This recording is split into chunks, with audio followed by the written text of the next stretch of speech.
Hello, everyone, and welcome back to our series of conversations with senior executives and thought leaders in the life sciences industry.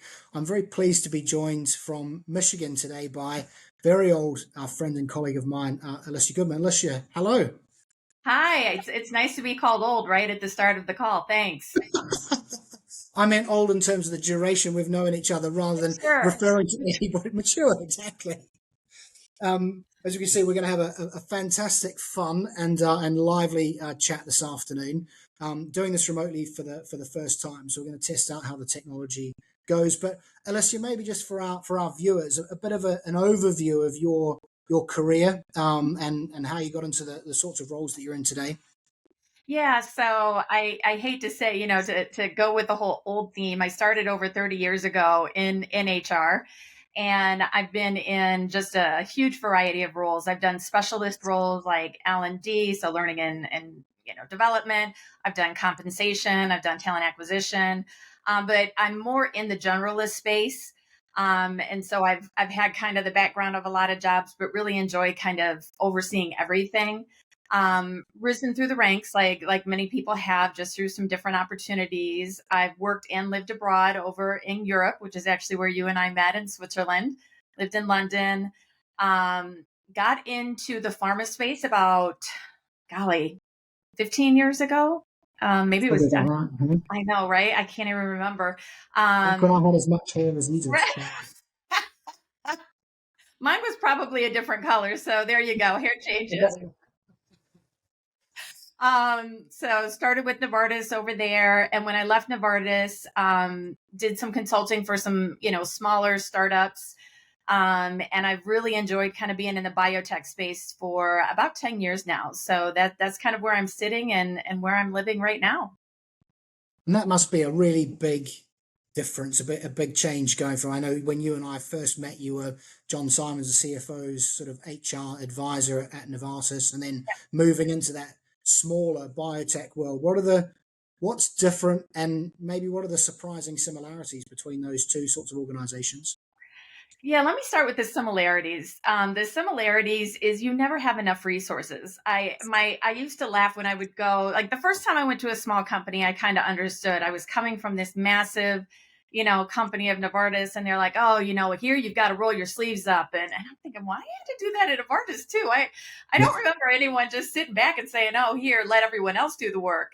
And so I yeah, think it's a different type of resource when you're in a large pharma. The work that you do is much more narrow. You don't tend to work across maybe different, for me, HR functions. You tend yeah, to specialize in one area.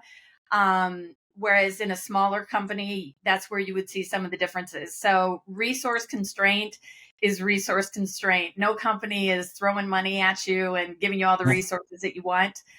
So I think that's one thing that's similar. I think another thing that's similar is, there's really strong leaders, and there's leaders that need to develop in all types of companies. And so I think there's an expectation, again, that when you're with a company like a Novartis or an AT&T or something like that, that these companies are going to have it all figured out, and they don't.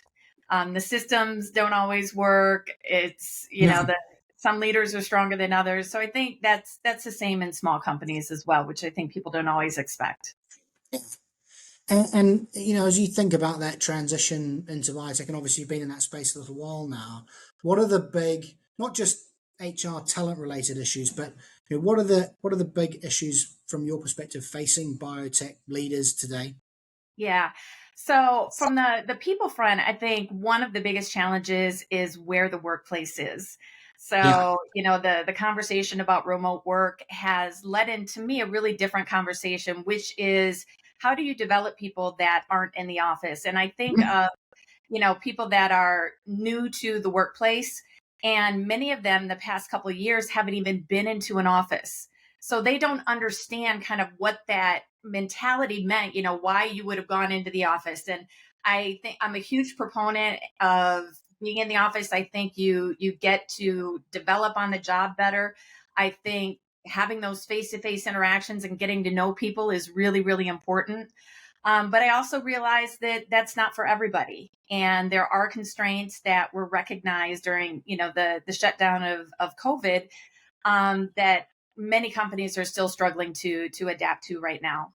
I think another challenge, as I mentioned, is the people who haven't been in the office don't know what they're missing. Yeah. And so they don't understand what water cooler talk is, because Yeah. they don't have water coolers in their houses, and they can't have these side conversations and learn about things, maybe just walking down the hallway, because they're just not in the office. And I think that as HR professionals, we have to find a way to adapt how we develop these people and Yeah. how we develop the culture of these companies, because it's a challenge on both sides. And I don't think there's one simple answer for this either. No, no, there's certainly not. And it touches on all sorts of things like how the physical environment reinforces that culture, how, as you say, those informal interactions as an opportunity to sort of create a shared history amongst employees. There's all sorts of topics that come into it. And even in our business, something we're really, really struggling to get our heads around, and how we make it happen. And I also think treading that fine line between sort of almost employee convenience and employee productivity, and Yep. where the right balance is in that, as well too. I guess during that time you've seen the organizations you work for move through the various stages, preclinical, clinical, and into commercial. What happens from your perspective as a CHRO as those transitions happen? Yeah. And I think it, again, being a former consultant, it depends. So, if you have labs on site. This is an interview, but not a job interview, Alicia. Okay, never mind. Now, if, when you think of preclinical and clinical, if you have labs on site, you have people that probably have to come into the office to actually do Yeah. the work. This isn't typically something you can do from home. Whereas if you're outsourcing that to a CRO or something, then you may be able to do it remotely. So you have that shift. And then when you shift from being clinical to commercial, you not only have this massive change in the type of employees that you're hiring, from an R&D, scientific medical professional, to a Yeah. salesperson, more commercial mindset. You have the fact that typically commercial people are remote. So Yeah. it lends itself to, not a smooth transition, a change in culture that a lot of companies aren't ready for. And trying to find that new identity for both the existing people that have built the company up to where it is, plus the new commercial people that are going to help take it to, whatever the next phase of that company is. And so it has to be a very thoughtful process, particularly from the people standpoint and the culture standpoint. Really needs to be driven from the top down, because my personal opinion is that's where culture is created. If you create all these great values and you send them out, you've got them on your walls or your screensavers, Yeah. but the leaders aren't showing those behaviors, then they're just Yeah. kind of words on the walls. So there's a lot of work to be done there for the leadership team during these transitory periods. And I think that tees up nicely a question I wanted to ask you around leadership and those transitions. So, I know one of the things, as well as thinking about the total culture and talent, development of the organization, one of the things you personally are always very focused on is the development of the senior most people, and the composition of the executive team, and how they come together to lead the business and drive it forward.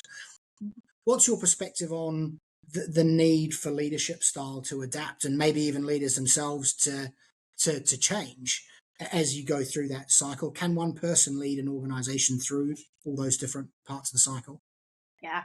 I think one person can lead from a behavioral standpoint and show the behaviors that you want to see. But I still think that most people are going to be influenced by their direct manager, Yeah. regardless of how big or how small the organization is. I think if it's a smaller organization, that leader can have more impact, because he or she will know the people, Yeah. maybe on a firsthand basis, whereas in a company of 100,000, the CEO is not going to know most people on a first name basis. Yeah. Um, I think the other challenge is, you were talking about, kind of having the leaders, change. And I don't know that people change. I think what they have to do is find a way to use their strengths to the best of their ability. I don't know about you, but I have been asked to change my style a couple times, because I'm a big shocker there. I got a little bit of a mouth. I like to have fun at work, and people don't always think HR should, be modeling those types of behaviors. Yeah. And I found it really challenging. And I think it's challenging for most people to change kind of who the essence of their personality is. I think what you have to do is identify what your strengths are, find a way to lead people. Everyone has a different style, and it's not a good or a bad thing. It's just different. And a good leader is able to manage those different styles and find different ways to motivate people, that makes sense for the people that they're trying to motivate, not necessarily for the leader. I like that. And I think there's also a balance of authenticity, being true to yourself, but also adaptability. So, as you say, being able to flex your style and have degree of empathy and understanding of how those operate around you, which make a really good leader in that space. All right, one last sort of question. I guess I want to create a scenario for you whereby it's sort of day one for you as the new chief HR officer of a biotech. What are the top three things that you're thinking about coming into that role? I think the first thing is understanding the mindset of the employees. What is the status? Is this a long-term company? Is it a short-term company? How are they feeling? You know, you can call it an employee survey. I prefer focus groups to actually Yeah, be able to have a conversation with people. yeah, But that to me is critical to understand kind of where their mindset is. The second is understanding the makeup of the leadership team, as you were talking about. Do we have the right seats at the table? Do we have people on a succession plan that are ready within the next 2 to 3 years to move into one of these positions should someone win the lottery? yeah, And probably the third thing would, gosh, what would the third thing be? Probably the structure. I think one of yeah, the challenges with these smaller companies is they build a structure around people, and when the people mhm, change, the structure doesn't.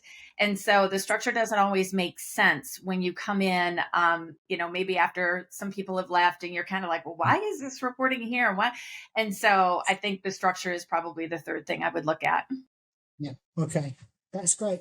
Thank you so much, Alicia. I've really enjoyed catching up again this afternoon. Thank you to all the folks for tuning in again too to our series of executive and thought leader discussions. It's been a pleasure having Alicia joining us from Michigan, and we look forward to seeing you all again soon. Thank you very much.